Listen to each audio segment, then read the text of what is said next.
नमस्कार, खुशामदीद, welcome, good evening, बहुत बहुत स्वागत। उम्मीद करती हूँ आप सभी अपने अपने परिवार के साथ खूब मस्ती मज़े में होंगे और ले रहे होंगे सर्दियों का आनंद। और इससे पहले कि हम इस वीडियो को शुरू करें, आप लोगों को सरकार बनने की बहुत बहुत बधाई। जी, आज का टॉपिक हम यही रखने वाले हैं, इलेक्शन यानी चुनाव। और ये वीडियो मैं आगे स्टार्ट करूँ इससे पहले 2 डिस्क्लेमर्स। पहला, मेरी सेहत को लेके कि थोड़ा सा गला ख़राब है, उस वजह से आवाज़ फटी हुई आ सकती है और आपको बैकग्राउंड में सुन सकता है ब्लोअर का मंद मंद म्यूज़िक, क्योंकि ठंड हो गई है। और सेकेंडली, मेरी इस वीडियो को किसी भी राजनीतिक पार्टी के साथ जोड़ के ना देखा जाए, क्योंकि जितने हमारे मित्र पक्ष में हैं उतने ही हमारे मित्र विपक्ष में भी जीते हैं, और विपक्ष में भी हमारे जो मित्र जीते हैं उनको हमने उतने ही दिल से दुआ और शुभकामनाएं दी हैं जितना हमने पक्ष वालों को दी है।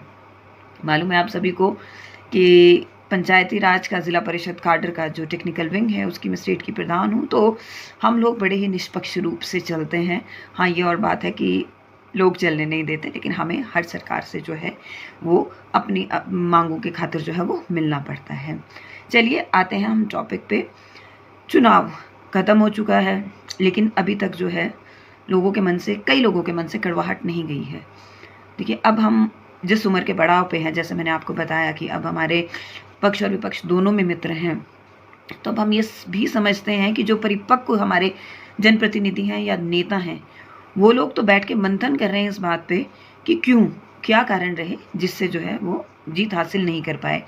लेकिन कुछ एक जो हमारे, मैं कुछ गलत शब्द यूज़ नहीं करूँगी, वो जो है वो छोटी छोटी बातों के इश्यूज़ बना रहे हैं। मैं देख पा रही थी कुछ एक ने वीडियोस पोस्ट की हैं ऐसी। अरे भैया, वो प्रदेश को चला रहे थे तो कहीं ना कहीं कमी तो रह जाती है ना। अब हम लोग बोलते हैं, अब अगर खाना बनाने की ही बात करें, रसोई में जो खाना बना रहा है उसे तो मालूम है, जो खाना खा रहा है वो बहुत कमियां निकाल पाता है, और जो खाना खा रहा है ना उसे एक बार बोलिए ज़रा बना के बताए, तब पता लगता है कि कैसी मेहनत होती है और कैसा काम करना पड़ता है। और जहाँ तक ये एक दूसरे को कटाक्ष करने की बात है, एक छोटा सा एग्जाम्पल दूंगी आपको बचपन का। आप में से किस किस ने बचपन में वो खेला है, पोशंपा भाई पोशंपा। 2 लीडर्स होते हैं, वो एक टनल सी बनाते हैं और टनल के बीच में से बाकी के बच्चे जो हैं वो क्रॉस करते हैं, और वो उनके कान में पूछते हैं कि आपको क्या चाहिए। वो मतलब ए बी करके होता है, तो ए बी के पीछे पीछे वो लगते रहते हैं। हमारे टाइम में क्या होता था कि मोस्टली मैं लीड किया करती थी, और मेरे दोनों भाई बहन जो हैं ज़्यादातर सामने वाली टीम में चले जाते थे। उसके बाद जो खींचतान होती थी, एक टीम जीतती एक टीम हारती थी, तो क्या हम लोग वो गुस्सा साथ लेके जाते थे घर को? हो गया ये उसी तरह से है ना, जैसे ये जनादेश है, तो इस पर हम मंथन कर सकते हैं कि क्यों नहीं, लेकिन कटाक्ष नहीं। देखिए, चुनाव होने से सत्ता परिवर्तन होता है, नो डाउट बहुत सी चीज़ें परिवर्तन होती हैं जो हम लोगों के जीवन को भी कहीं ना कहीं इफेक्ट करती हैं, लेकिन मिलेगी तो कमा के ही, आपको भी और हमें भी।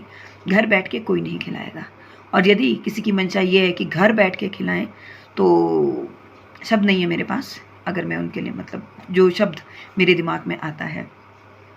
हमारे हिमाचल के पहले मुख्यमंत्री रहे यशवंत सिंह परमार जी। यश पहला अक्षर जो था, जैसे ही बने वैसे ही यश के लिए हमारा हिमाचल चल पड़ा। उसके बाद लाइन बाय लाइन आते गए, जैसे वीरभद्र जी आए थे, प्रेम कुमार धूमल जी आए थे, शांता कुमार जी आए थे, और अब जयराम ठाकुर जी आए थे। और इन सब का मतलब आप अगर इनका पहले पहले का नाम लेना, यश, प्रेम, शांत और जयराम भगवान का, और साथ में अब सुख, पूरा नहीं लूँगी मैं, तो ये एक अर्थ लेके आते हैं।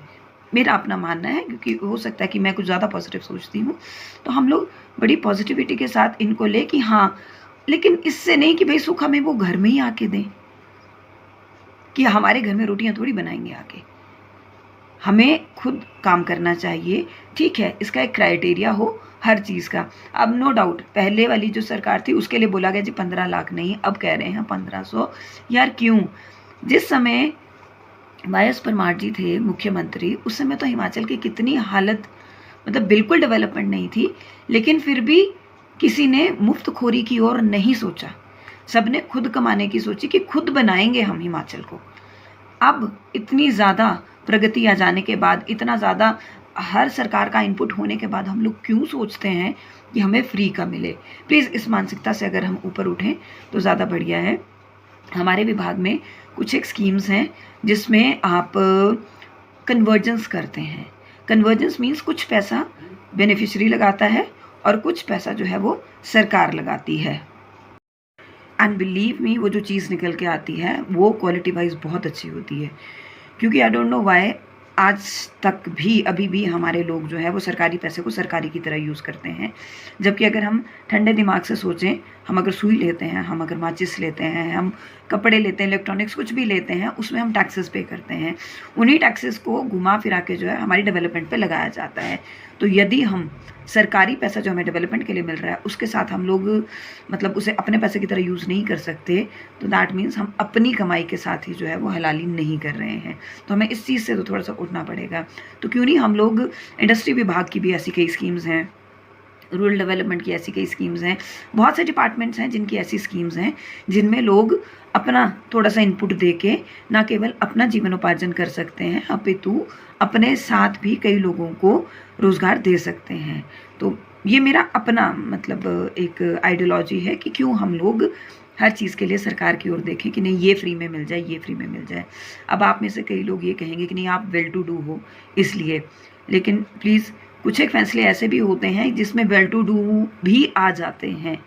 ठीक है, मैं बोलती हूँ कि मैं जॉब करती हूँ, मुझे नहीं वो जो भी उछाला जा रहा है वो बेनिफिट मिलेगा, लेकिन जो मेरे परिवार की और स्त्रियाँ हैं वो तो जॉब नहीं करती, लेकिन ठीक है वो एक ऐसी स्थिति में तो है ना जहाँ पे वो एक सम्माननीय जीवन जी रही हैं। हम क्यों ना ऐसे लोगों को बेनिफिट लेने के लिए आगे बढ़ाएं जिनकी स्थिति जो है वो दयनीय है।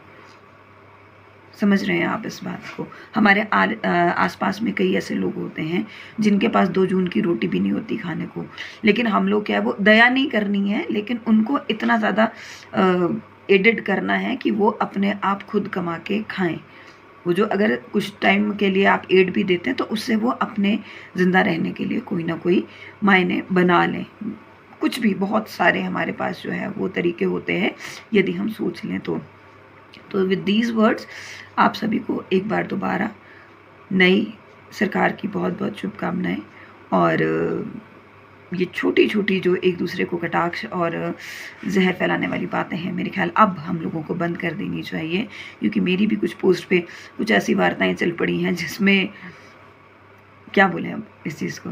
तो उम्मीद करते हैं कि नई सरकार हर पक्ष विपक्ष और हर तरह की दलगत राजनीति से या किसी भी तरह के उससे उठ के बहुत अच्छा काम करेंगी और हिमाचल को जो है प्रगति के रास्ते पे और आगे लेके जाएंगी। विद दीज वर्ड्स नमस्कार, साथ बने रहने के लिए बहुत बहुत धन्यवाद और ज़रूर अगले हफ्ते आपसे दोबारा मिलते हैं।